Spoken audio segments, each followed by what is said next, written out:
வணக்கம். நீங்கள் இணைந்திருப்பது உதயன் வலையொலியின் மதிய நேர பிரதான செய்திகளுடன். செய்தி ஆசிரியர் திலீப் அமுதன். செய்திகளுடன் இணைந்திருக்கும் நான் லிஷா தரணீஸ்வரன். முதலில் தலைப்புச் செய்திகள். இடமாற்றம் வழங்கப்படாமைக்கு எதிர்ப்பு தெரிவித்து வடக்கு அரசு ஓட்டுநர்கள் போராட்டம். கிணற்றினுள் தவறி விழுந்த சிறுவன் உயிரிழப்பு.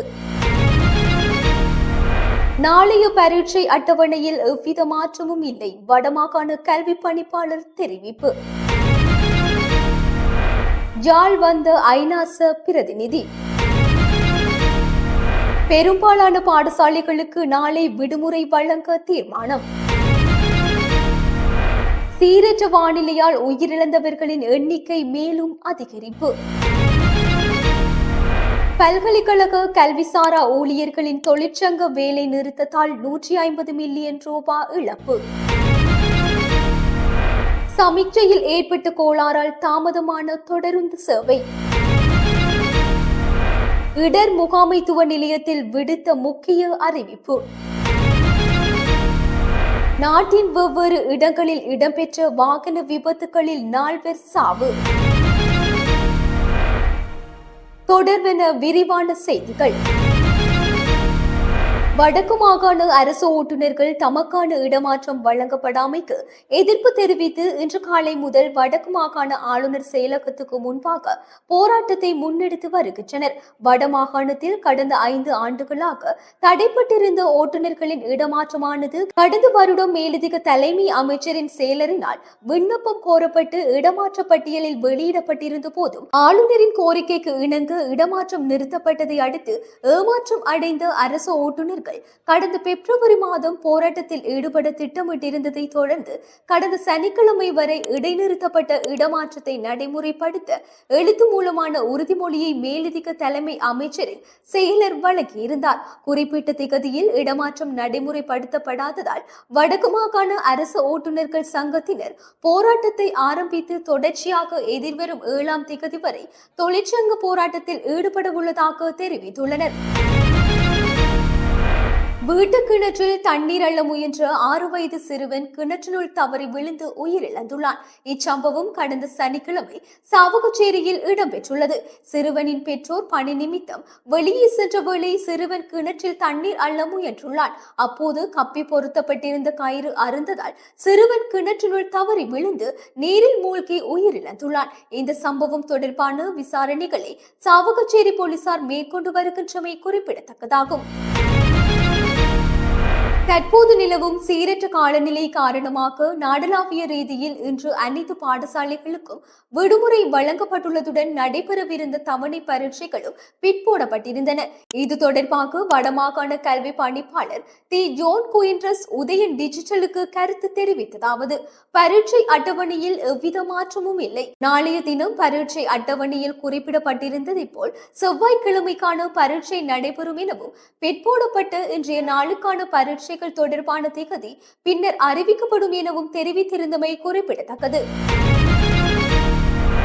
ஐக்கிய நாடுகள் சபையின் நிரந்தர வதிவிட பிரதிநிதி மார்க் ஆண்ட்ரே பிரான்ச் யாழ்ப்பாணத்துக்கு நேற்று பயணம் செய்துள்ளதுடன் பல்வேறு சந்திப்புகளிலும் ஈடுபட்டிருந்தார். நெல்லை ஆதீனத்துக்கு சென்ற ஐநா வதிவிட பிரதிநிதி ஆதீன குரு முதல்வர் ஸ்ரீலசிரே சோமசுந்தர பரமாச்சாரிய சுவாமிகளை சந்தித்து ஆசி பெற்றதுடன் நல்லூர் கந்த சுவாமி ஆலய வழிபாடுகளிலும் ஈடுபட்டதன் பின் யாழ்ப்பாணம் பொது நூலகத்துக்கு பயணம் செய்து நூலகத்தை பார்வையிட்டதுடன் அங்கு இடம்பெற்ற கலந்துரையாடல்களிலும் ஈடுபட்டிருந்தார். இதன் போது இந்தியா இலங்கைக்கு இடையேயான பாக்கு நீரிணையை நீந்தி கடந்த சிறுவன் தன்வந்தை சந்தித்து தனது பாராட்டுகளையும் தெரிவித்திருந்தார். தற்போதைய இடர் நிலைமை காரணமாக நாளை செவ்வாய்க்கிழமை மற்றும் நாளை மறுதினம் புதன்கிழமை காலி மாத்திரை மாவட்டங்களில் உள்ள அனைத்து பாடசாலைகளுக்கும் விடுமுறை வழங்க தீர்மானிக்கப்பட்டுள்ளது. தென் மாகாண ஆளுநர் லக்ஷ்மன் ஜாப்ப அபேவர்தன கல்வி அதிகாரிகளுடன் நடத்திய கலந்துரையாடலில் இந்த தீர்மானம் எடுக்கப்பட்டுள்ளதாக தெரிவிக்கப்படுகின்றது. இதேவேளை சப்ரகமுவ மாகாணத்தின் கேகாலை மற்றும் ரத்னபுரி மாவட்டங்களில் உள்ள அனைத்து பாடசாலைகளுக்கும் களுத்துறை மாவட்டத்தில் உள்ள அனைத்து பாடசாலைகள் மேல் மாகாணத்தில் கோமாகம வலய பாடசாலைகளுக்கும் நாளை விடுமுறை வழங்கப்பட்டுள்ளதாக கல்வி அமைச்சு தெரிவித்துள்ளது. நாட்டில் ஏற்பட்டுள்ள சீரற்ற வானிலையினால் உயிரிழந்தவர்களின் எண்ணிக்கை 12ஆக அதிகரித்துள்ளதுடன் 5 காணாமல் போயுள்ளதாக தெரிவிக்கப்பட்டுள்ளது. கொழும்பில் இன்று இடம்பெற்ற சிறப்பு ஊடகவியலாளர் சந்திப்பிலேயே பாதுகாப்பு ராஜாங்க அமைச்சர் பிரமித்த பண்டார தென்னகோன் இதனை தெரிவித்தார். சீரற்ற வானிலையினால் 2313 குடும்பங்களை சேர்ந்த 23,707 பேர் பாதிக்கப்பட்டுள்ளதாகவும் பாதிக்கப்பட்ட மக்களுக்கு தேவையான அனைத்து உதவிகளையும் செய்வதற்கான நிதி அரசு தலைவர் உடனடியாக வழங்கியுள்ளதாகவும் அவர் இதன்போது தெரிவித்துள்ளார். பல்கலைக்கழக கல்விசாரா ஊழியர்களின் தொழிற்சங்கங்கள் முன்னெடுத்துள்ள தொடர் வேலைநிறுத்தம் காரணமாக அரசுக்கு நேரடியாக சுமார் 150 மில்லியன் ரூபாய் நிதி இழப்பு ஏற்பட்டுள்ளதாக உயர்கல்வி ராஜாங்க அமைச்சர் சுரேன் ராகவன் தெரிவித்துள்ளார். தொழிற்சங்கங்கள் முன்வைத்துள்ள பிரச்சினைகளுக்கு தீர்வு காண்பதற்கு அரசு தலைவர் ரணில் விக்ரமசிங்கவும் ஏனைய அரசு அதிகாரிகளும் அர்ப்பணிப்புடன் செயற்படுவதாகவும் அவர் சுட்டிக்காட்டியுள்ளார். பல்லேவில மற்றும் கனேகொட தொடருந்து நிலையங்களுக்கும் வெயங்கொட மற்றும் கம்பகா தொடருந்து நிலையங்களுக்கும் இடையில் சமிக்ஞை அமைப்பில் ஏற்பட்ட கோளாறு காரணமாக தலைமை மார்க்கத்தின் தொடருந்து சேவைகளில் தாமதம் ஏற்பட்டுள்ளதாக தொடருந்து துணை பொது முகாமையாளர் JN இந்தி போலகே தெரிவித்துள்ளார். சீரற்ற வானிலையுடன் தலைமை மார்க்கம், கரையோர மார்க்கம் மற்றும் புத்தள மார்க்கத்திலும் பல இடங்கள் வெள்ளத்தில் மூழ்கியுள்ள நிலையில் சமிக்ஞை அமைப்பில் ஏற்பட்ட கோளாறு காரணமாக சில தொடருந்து சேவைகள் தாமதமாக வருவதாக தொடருந்து பணிமனை தெரிவித்துள்ளது. பல தொடருந்து நிலையங்களுக்கு இடையில் மரங்கள் முறிந்து வீழ்ந்துள்ளமையினால் தொடருந்து போக்குவரத்து தடைப்பட்டுள்ளதாகவும் அவர் மேலும் தெரிவித்தார். வகை மற்றும் கொஸ்கம தொடருந்து நிலையங்களுக்கு இடையிலான பாலம் ஒன்று வெள்ளத்தில் மூழ்கியுள்ளதால் கழனிவெளி மார்க்கத்தில் பயணிக்கும் தொடருந்துகள் வகை தொடருந்து நிலையம் வரை மட்டுப்படுத்தப்பட்டுள்ளது. இதேவேளை வெள்ளம் காரணமாக மூடப்பட்டிருந்த தெற்கு அதிவேக நெடுஞ்சாலையில் உள்ள வெளிப்பண்ண வெளியேறும் பாதை தற்போது மீண்டும் போக்குவரத்துக்காக திறக்கப்பட்டுள்ளமை குறிப்பிடத்தக்கது. இடர் முகாமைத்துவ நிலையத்தின் 117 என்ற அவசர தொலைபேசி இலக்கமானது 24 மணித்தியாலங்களும் செயற்படுத்தப்பட்டு பாதிக்கப்பட்ட மக்களுக்கு நிவாரணம் வழங்குவதற்காக தயாராக இருப்பதாக தெரிவித்துள்ளது. சீரற்ற காலநிலை காரணமாக நாட்டில் ஏற்பட்டுள்ள இடர்களை கருத்தில் கொண்டு போலீசாரால் ஆரம்பிக்கப்பட்ட சிறப்பு நடவடிக்கை அலுவலகத்தின் தொலைபேசி இலக்கங்கள் சேவையில் உள்ளன.